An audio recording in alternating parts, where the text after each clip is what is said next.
有線電視新聞台。人大常委敲定普選特首框架，提名門檻要過半數，限2至3個候選人。李飛呼籲回到正軌討論，否則會錯失機遇。如果這些人再以一己之私重操舊法，捆綁否決法案，那麼這一次香港錯失的將不僅僅是一次民主發展機會，更重要的是香港可能面臨更長時間的政治爭拗。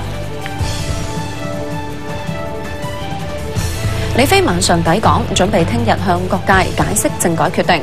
佢話希望大家多溝通多了解。到咗此時此刻，對話之路已經走盡，去到一個點，我哋就會進行全面嘅佔領中環行動。佔領中環。和平佔中夜晚發起集會，表明會啟動反對行動。泛民23個議員會喺立法會否決方案。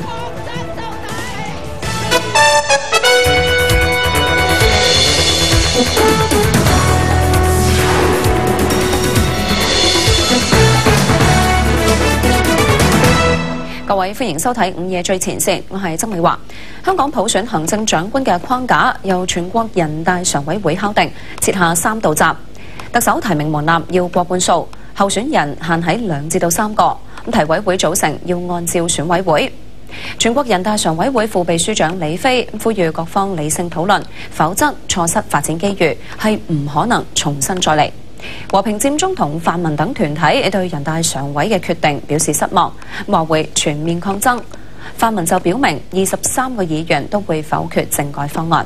先由施樂秋喺北京報導人大常委嘅決定。全國人大常委會一錘定音，全票通過香港普選框架，表明2017年開始行政長官選舉可以實行由普選產生嘅辦法，但係就設下3道閘。第一道閘設喺提名委員會，人數、構成同委員產生辦法要按照第4任行政長官選舉委員會由1200人4大界別同等比例組成。人大常委解釋，主要考慮到提委會要有廣泛代表性，亦都有防範各種風險嘅客觀需要。07年嗰次嘅決定用可參照嘅字眼，指明提委會同選委會喺組成上嘅一致關係，但鑑於香港社會仍然存在唔同認識，有必要作進一步明確。各界別嘅劃分名額會由本地立法，再由各界別法定團體根據法定分配嘅名額同選舉辦法自行選出委員。點樣入閘成為參選人呢？人大常委決定並冇提及。第二道閘設喺出閘門檻，定明參選人要成為候選人，要攞到全體提委半數以上嘅支持。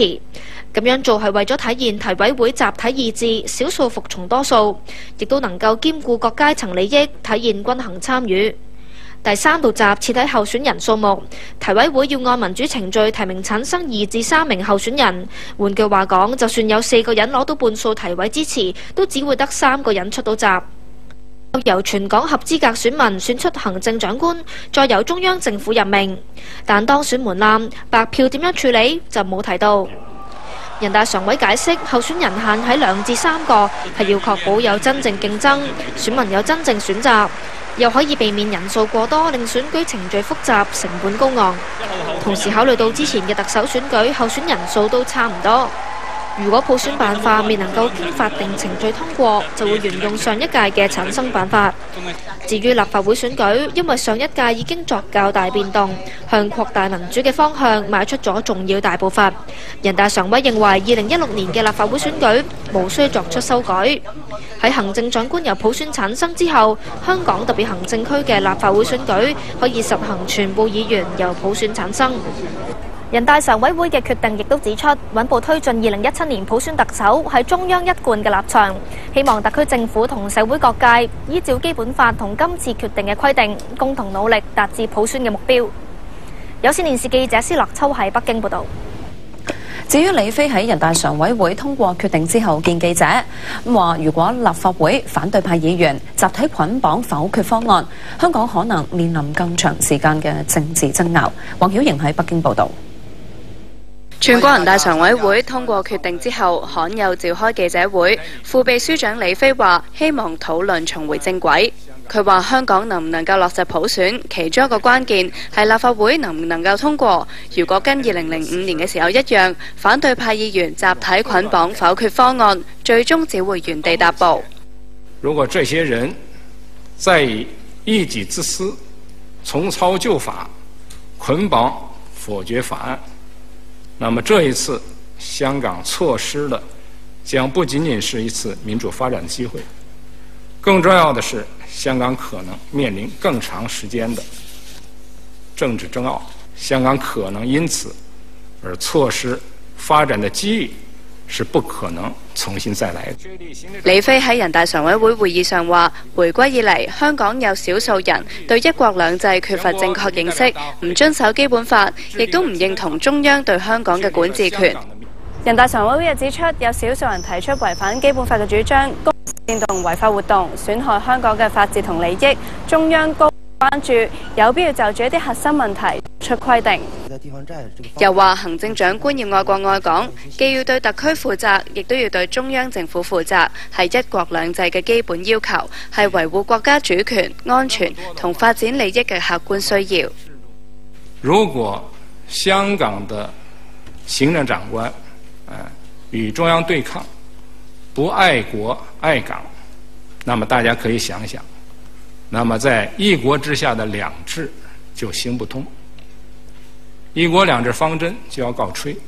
有外國記者問李飛，特首要愛國，係咪需要愛共產黨？李飛咁樣回應：歷史證明，中國共產黨得到了全中國人民、各族人民的用心的愛戴和擁護。所以擁護這樣的一個中央人民政府，對特別行政區的行政首長來說是不言而喻的。有線電視記者黃曉瑩喺北京報道。李飛晚上抵港，佢話聽日出席政制簡介會，希望令到各界人士對人大常委嘅決定有更深嘅理解。大家都特別關心香港的政改問題，特別是普選問題。我想這個寶貴的機會，也是希望呢，能夠請香港各界能夠對人大常委會的決定，能夠有更深的理解。行政長官梁振英形容人大常委會嘅決定係香港向前發展嘅重大一步，但係今次唔係終極方案。如果立法會唔通過，只有原地踏步。鄭思思報導。特首率領主要官員、行政會議成員回應人大常委會嘅決定，係香港社會向前發展嘅重大一步，亦都為香港嘅歷史揭開新嘅篇章。佢話今次唔係終極方案，呼籲議員同市民接受人大嘅決定，否則只會原地踏步。無論大家點樣理解呢個提名委員會，現在人大常委會定落嚟嘅呢個框架，一定係比上次同埋再上次嘅選舉委員會選行政長官嘅方式，1200人選行政長官方式呢係進步同埋民主嘅。今次唔係最後嘅一個方案，唔係一個所謂終極方案。冇人可以話我哋接受咗呢個決定所定嘅一個方案框架之後呢，日後唔能夠再作任何修改。佢話會盡快啟動第2輪政改諮詢，研究提委會選出候選人嘅辦法，候選人數目係2或者3等等。預計明年首季向立法會提出具體嘅政改法案。不過佢承認要獲得立法會3分2議員嘅支持有一定嘅難度。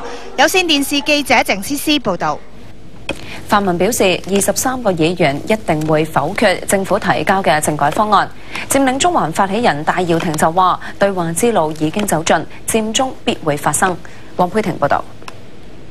真普聯、佔中兩位召集人學界睇住電視直播人大常委對香港政改嘅決定，佢哋形容呢一日係香港民主運動最黑暗嘅一日。人大常委嘅決定等同為香港嘅民主路畫上句號。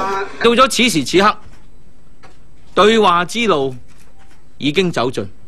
喺未來嘅幾個星期，和平佔中將會開啟一波一波嘅抗爭行動。但係去到一個點，我哋就會進行全面嘅佔領中環行動。佔領中環。學界指未來會組織大專生同埋中學生罷課。23個泛民議員就話喺呢一個框架之下，一定會否決政府提交嘅政改方案。係嚴重譴責中央政府呢係失信於港人。民主黨同我哋嘅立法會嘅盟友一定會一齊好堅定否決呢一個令人作嘔嘅方案。最大同我自己從政嘅。一直期望中央會留有空間嘅公民黨議員湯家驊亦都表示，對人大常委嘅決定感到痛心。其實嗰個民主運動嘅旅程中，可能係真係最令人痛心、最黑暗嘅一日。都灰暗咯，我覺得係即係溫和嘅從政者，我覺得喺香港冇路行。有線電視記者黃佩婷報導。和平佔中晚上喺添馬公園舉行集會，大會話有5000人出席，警方就話最高峰嘅時候有2640人。有市民表示參與集會改變唔到人大常委嘅決定，但仍然要出嚟發聲。祝子欣報導。佔中三子打鼓，為爭取民主嘅人打氣。究竟幾時發動佔中？發起人戴耀廷冇透露到。去到嗰一日，我哋做咩啊？佔領中環！佔領中環！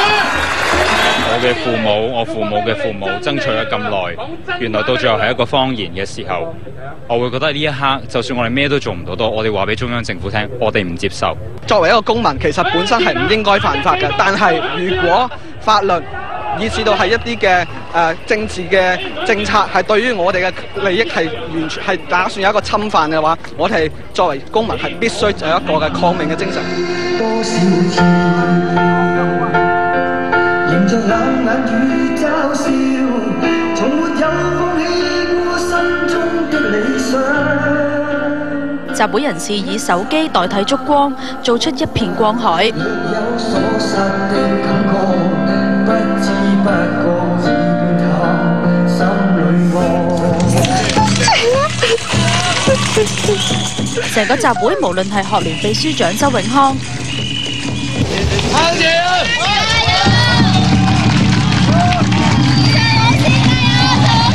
定抑或係佔中三子，都一度激動。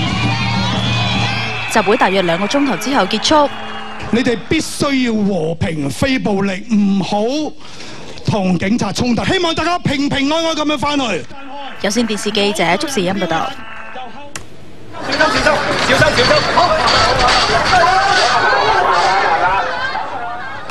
學民思潮同一批支持者喺集會之後遊行到灣仔君悅酒店，準備向李飛表達訴求。